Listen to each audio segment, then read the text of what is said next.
બાંગ્લાદેશમાં હિન્દુઓ પર થયેલા અત્યાચારો બંધ થાય તે માટે કેન્દ્ર સરકાર તાત્કાલિક કાર્યવાહી કરે તેવી માંગ સાથે કોંગ્રેસ સમિતિ દાહોદ દ્વારા કેન્દ્ર સરકારને સંબોધતું આવેદનપત્ર જિલ્લા કલેક્ટરને પાઠવવામાં આવ્યું હતું।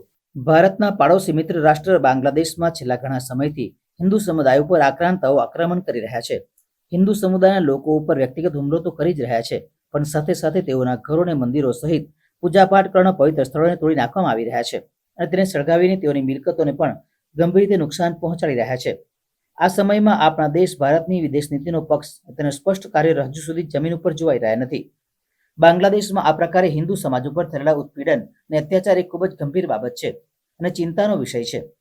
કિસ્સા તો એવા પણ બન્યા છે કે બાંગ્લાદેશની રાજધાની સહિતના વિસ્તારોમાં હિન્દુ સમાજના વ્યક્તિઓ પર મોબ લિંચિંગની ઘટનાઓ પણ બની રહી છે અને તેની ઉજવણી થઈ રહી છે।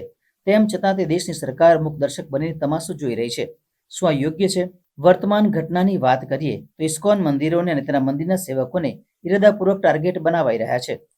પ્રભુ ચિન્મય કૃષ્ણદાસજીને ગેરકાયદેસર રીતે અટકાયત કરીને તેમને બંધક બનાવી દઈને દુર્વ્યવહાર કરવામાં આવી રહ્યો છે, જેને ત્વરિત કાર્યવાહીની માંગ સાથે કેન્દ્ર સરકારને સંબોધતું આવેદનપત્ર કોંગ્રેસ સમિતિ દાહોદ દ્વારા જિલ્લા કલેક્ટરને આપવામાં આવ્યું હતું।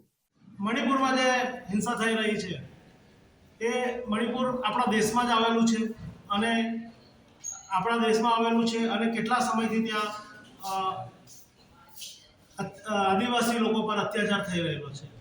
મહિલાઓને નગ્ન કરીને પરેડ કરાવવામાં આવે છે। આ હિન્દુસ્તાનનું જ એક મણિપુર રાજ્ય છે, ના કે કોઈ બીજા દેશનું છે।